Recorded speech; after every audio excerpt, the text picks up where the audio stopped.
In this demonstration, I'm going to show you how to use SPSS to create a simple line graph, and I'm going to use the data set I created for a previous video in which I talked about two related samples, and in particular I was looking at two related samples for the situation where I have 10 students and I want to look at change in exam scores from the first exam to the second exam. So reminder that each individual case, 1, 2, 3 on down to 10, each case represents one individual. They're the same individual and I've measured them twice. And now I want to use SPSS to create a very basic line chart to display the mean and a measure of variability around the mean for these groups, for these instances of measurement, to visualize the change in exam score over time.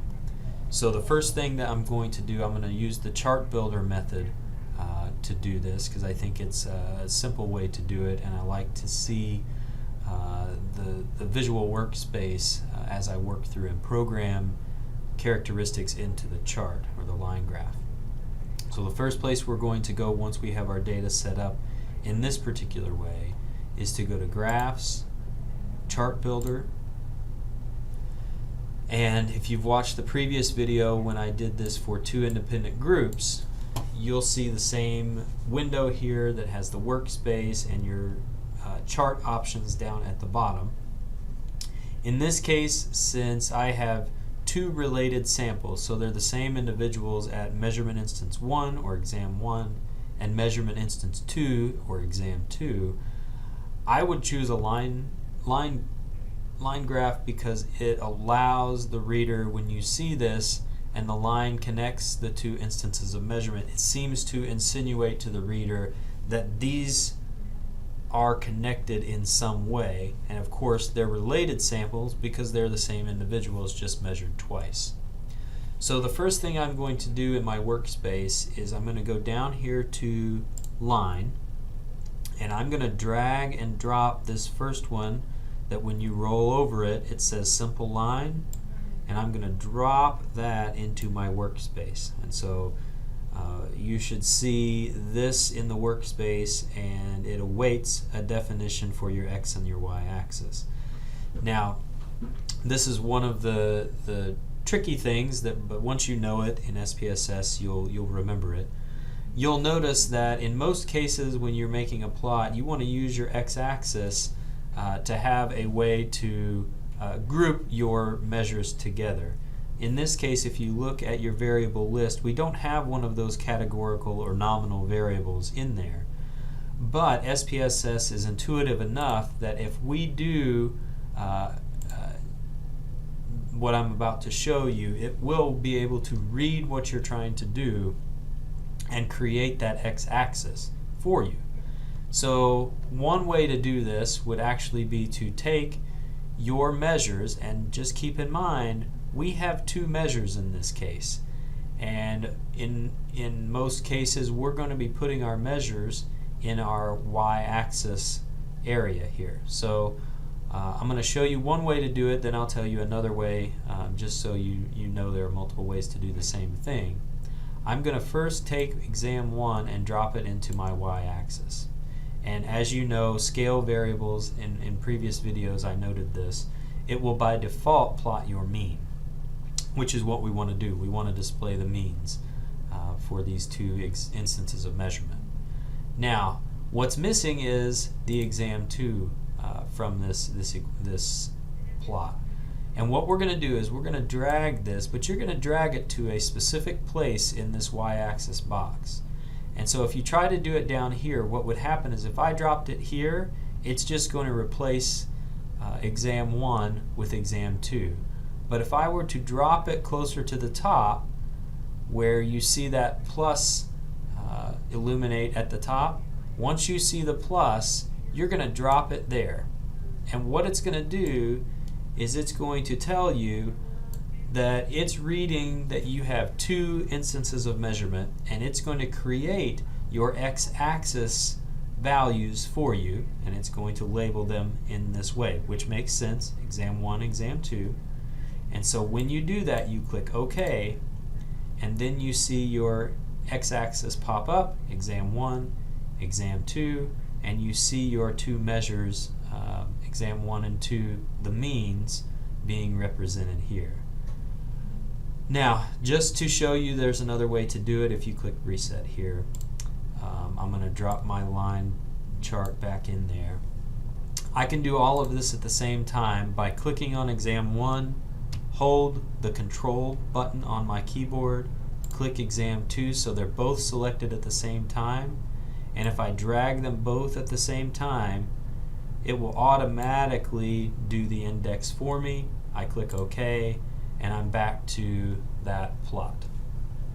Now, every time, as you'll recall from a previous video, as well as I'm sure what your instructor is telling you, whenever you display the mean, you should show some level of variability around that. And the way we do that is to go over here to the box that says display error bars and check it. And depending on what you want to show or what your instructor prefers you to do, you will be able to select confidence intervals and define that, standard error of the mean, standard deviation. In this case, just to keep things consistent and straightforward, we'll just use 95% confidence intervals around the mean. And so once we do that, we can click OK, and you should in your output see your simple line chart that you just created.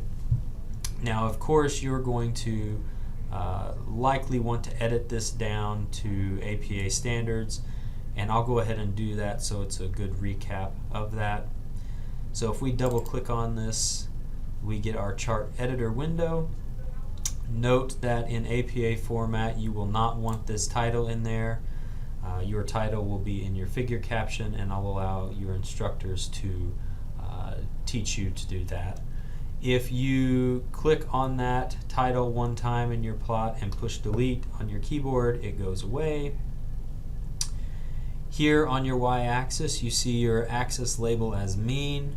I think we want to do that in a more specific fashion. So if you click on that twice, we are looking at the mean exam score, and in parentheses we're talking about percentage, so you have a unit of measurement.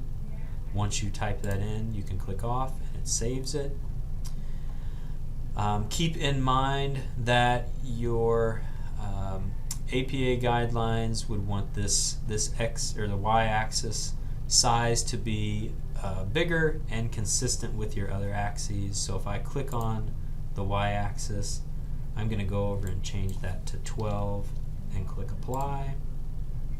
That should match my axis down here, exam 1 and exam 2. Note that when you created your variables, you were not allowed to use spaces. So down here it keeps it without a space, but if you click on your exam, you can add a space, and that way it is clearer and it looks better. But it should be at size 12 to match your numbers here.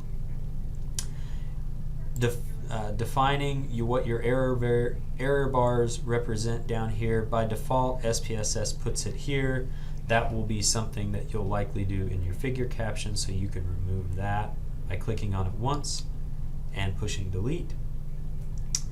And note that by default, SPSS puts these grid lines in here. APA will want you to take those away, so you're going to click on options and you're going to click on hide grid lines, and that should go away. Now, one more thing to note: if you'll look, this plot looks a little bit off kilter with the line being far up, and that's because your y-axis scale goes from 0 to 100, one thing that you can do is you can modify your y-axis.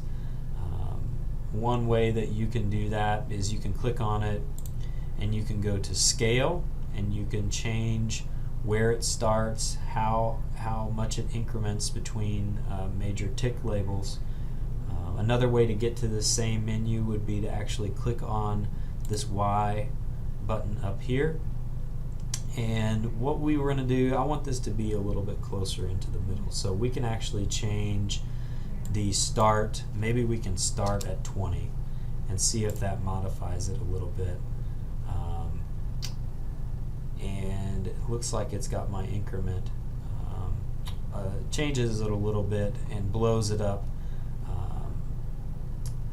a little bit too much for my liking. So if I change it to 10 and maybe change my increment to 10 and see if that modifies it a little bit.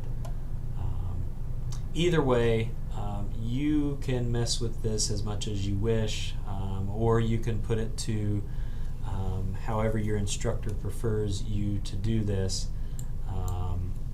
It might be beneficial to just move it a little bit like that, and that puts the plot a little bit more in the center of the space, as well as kind of blows it up a little bit so that it's not so wedged up at the top. As you get ready to go back to your output, you're just going to click this X and all of your edits will stay within your output window. And that is how you can use SPSS to create a very simple bar chart and edit it down to APA standards.